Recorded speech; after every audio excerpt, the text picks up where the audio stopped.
السلام عليكم ورحمة الله وبركاته walaalayaal kusoo dhawaada Adobe Photoshop casharadii noo socday ee ku saabsanaa softwareka Adobe Photoshop. Maanta waxaan ka hadlaynaa afar tool oo aan weli aanan ka hadlin maxaa yeelay hadda waxaa noo socdo casharadii toolasha. Toolashana waa waxyaalaha ugu muhiimsan markii Photoshop imaado oo aad u baahan tahay inaad taqaanid haddaa Photoshop rabtid inaad wax fiican aad ka samaysid ama aad rabtid graphic designer inaad noqotid. Marka ugu horeysa waxaan ku bilaabaynaa horta toolashan waan soo marnay marka saa ogtihiinba casharka saddexaad afar tool aan kusoo sameynay.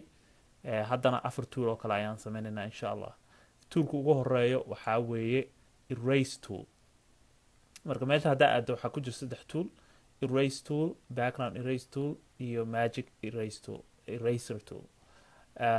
Eraser tool basically wuxuu sameeyaa just sawir kale lagu tirtiraa.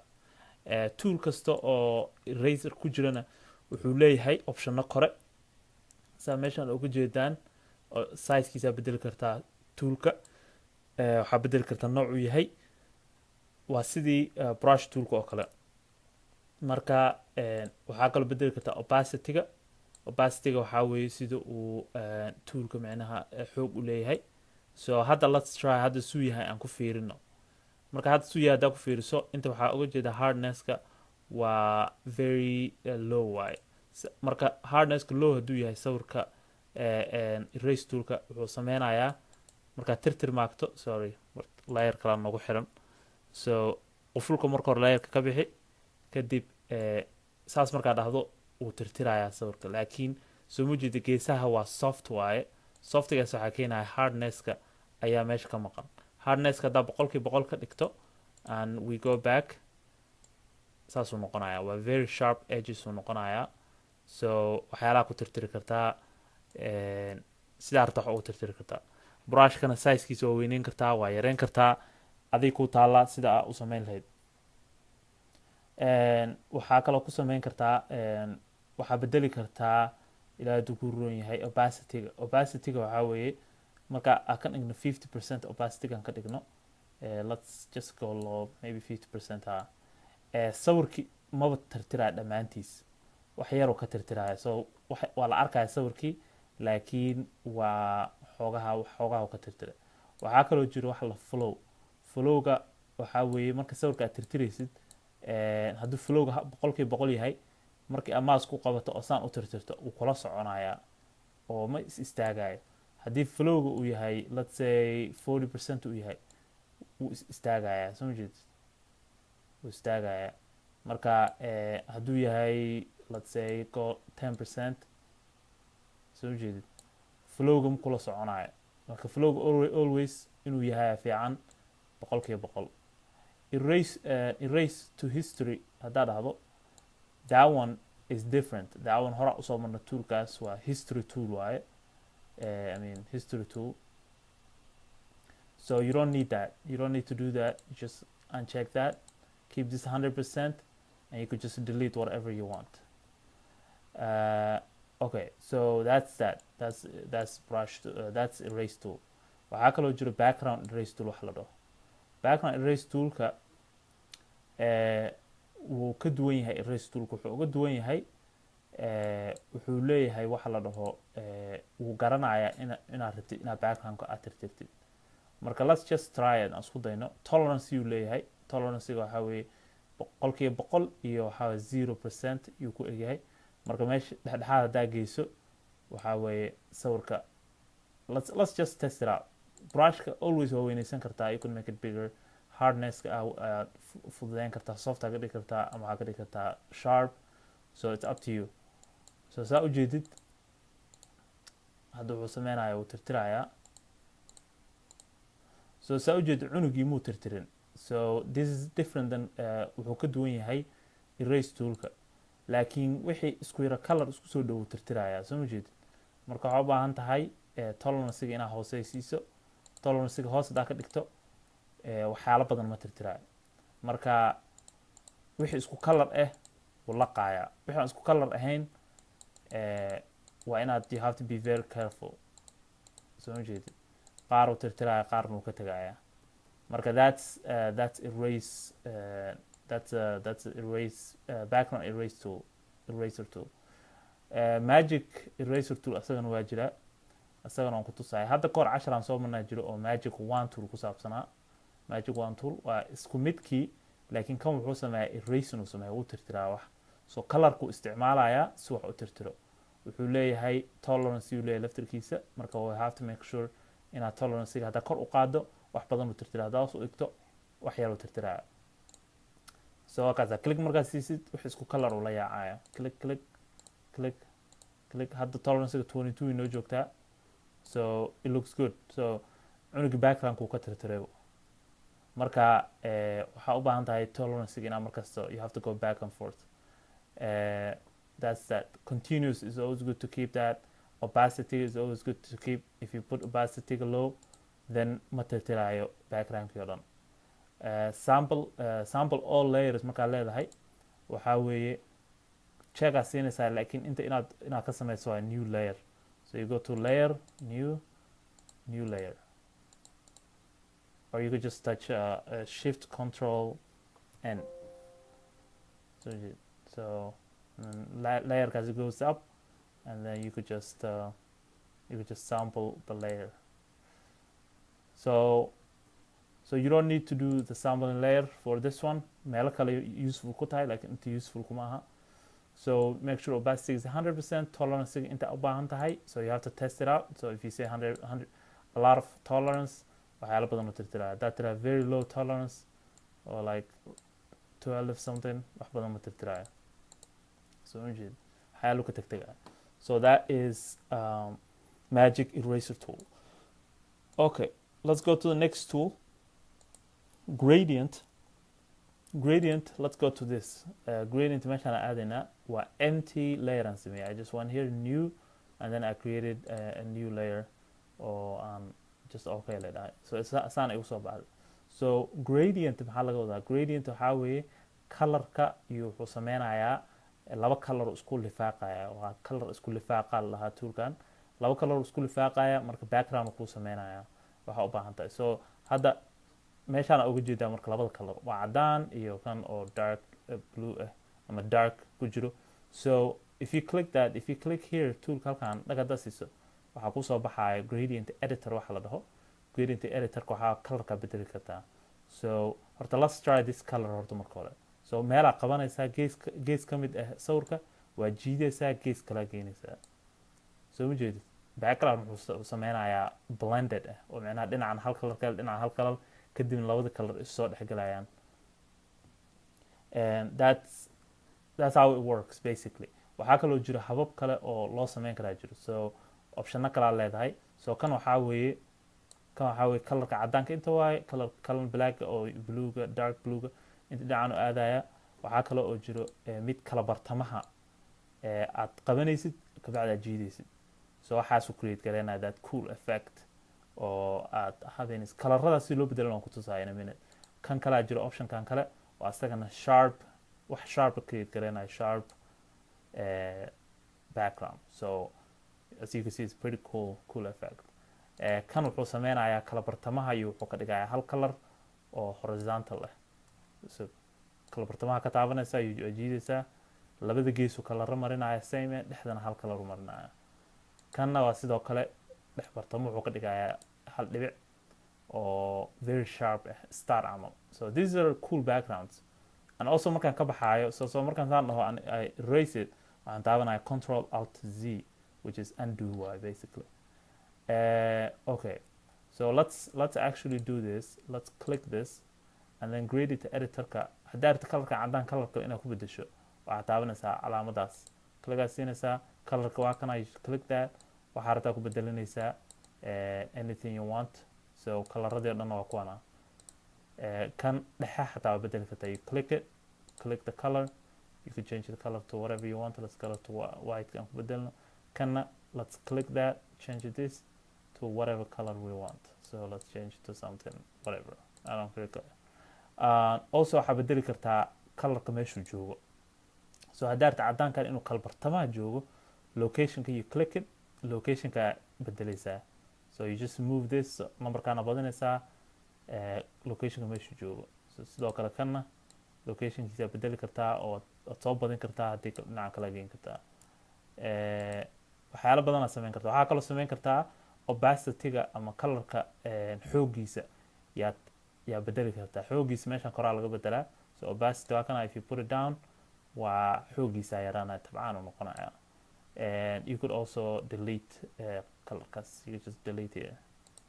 So opacity color. So you just okay, and then you choose the qaabka usoo bixi lahaa, and then you just do that, and that's it. You know, that's how it works. So toolka dhama intaas waa grading tool lagu sheegay. Waa grading tool ku dhex jiro paint bucket tool. Paint bucket tool is very basic. waxaa colorka meeshaan ka dooratay, ama haddaad meeshaan haysanin, you just come here, click that foreground color aa lahaa. foreground colorka meesha hartaa ka dooranaysaa. That's it. You just click that, and then you click it, it will just apply that color. intaas la shaqadiisa dhanbo. Okay, let's go to this tool, blur tool. Blur toolka xoogaha explanation u baahan yahay, maxaa yeelay ma fududo si loo sharaxo. Let's actually use cunugan sawirkiisa. Let's use cunugan sawirkiisa. So blur toolka basically waxaa waaye sawir haddaa haystid oo backgroundkiisa aragtid inaad blur ka dhigtid oo backgroundkiisa shucaaca ku furtid, blur toolka isticmaalaysaa. habab waxaa jira marka nooc loo isticmaalo. dhowr nooc waxaa waaye sawirka sidiisa waa ku samayn kartaa, cid ku diidan ma laha. markaa ku samayso hadda ma fahmaysid oo macnaha ma arkaysa clearly, laakiin hadda waa kala arkaysa differencega. soo jeed kan sharp waaye, markaa mariso blur waa ina cabaar ku wado si oo wixii dhan blur u noqdaan. soo jeed cunug wajigiisa xoogaa blur fuulay. So waa very subtle waaye. marka waxaa u baahan tahay you have to use it subtle inaad isticmaasho. laakiin haddaad rabin sawirka inaad halayso oo aad ka cabsanayso inuu sawirkan ka halaabo kadibna aad dib usoo ceshan weyso, waxaad isticmaalaysaa new layer ay create garanaysaa. You go to layer, new layer, and then layerka magaca rabta u baxsan kartaa. You just say okay. So layerka waa ku joogaa, kadib waxaa leedahay sample all layers. markaad dhahdo sawirkii halkan ku yaallaa ma taabanaysid, layerkan ubaad blur ku samaynaysaa. So let's say cunugana blur garayna shafkiisa. Let's blur this background more. Let's blur here more. So si fiican uguma jeedid, like actually it's making blur ka dhigaya u xidhan. So wakaasa, so just blur. And then sawirkii waa ku jooga marka. So you could just get rid of this. So you get the difference here. That's the difference. sawirka waa ku jooga, kaama halaabin. muhiimada photoshopkana casharada waxa ugu fiican oo insha Allah mustaqbalka aan baran doono, hal cashar xitaa aan ku bixin doono, waxaa ka mid ah non destructible ways, habab sawirka originalka ah soo gashatay aadan u halaynin, laakiin aad u samaysay effectyaasha u baahan tahay, waxyaalaha u baahan tahay. So that's a blur tool way. Sharp tool sidoo kale differencega waxaa weeye bas midna sharp ka dhigaa midna blur. So waxaan samayn karnaa sidii exactly yaan samaynayna, kadibna waxaa marinaysaa on bas toolkan. So you have to be careful inaadan too much ka dhigin. So sharp ka dhigaya intii uu ahaan lahaa sawirka blur, you sharp ka dhigaya wixii. So it's just the opposite of the blur way. So sharpkan lama isticmaalo badana, it's not good. uma fiicno dhinaca professionalismka. Smudge toolka marka smudge toolka aan sawirka la isticmaalno, sawirkaan isticmaalayna waa Muqdisho xeebteeda. smudge toolka habab nooc kala duwan loo isticmaalaa. waxaa u isticmaali kartaa, waxaa ka dhigi kartaa sawirkan sawir art ka dhigi kartaa adaartid. smudge toolka yareynaysaa, you just make it small. And hardnesska waxaa ka dhigaysaa eber. Strengthga inta harta ka dhigan kartaa maybe anything after wax ka weyn 50% aa ka dhigaysaa.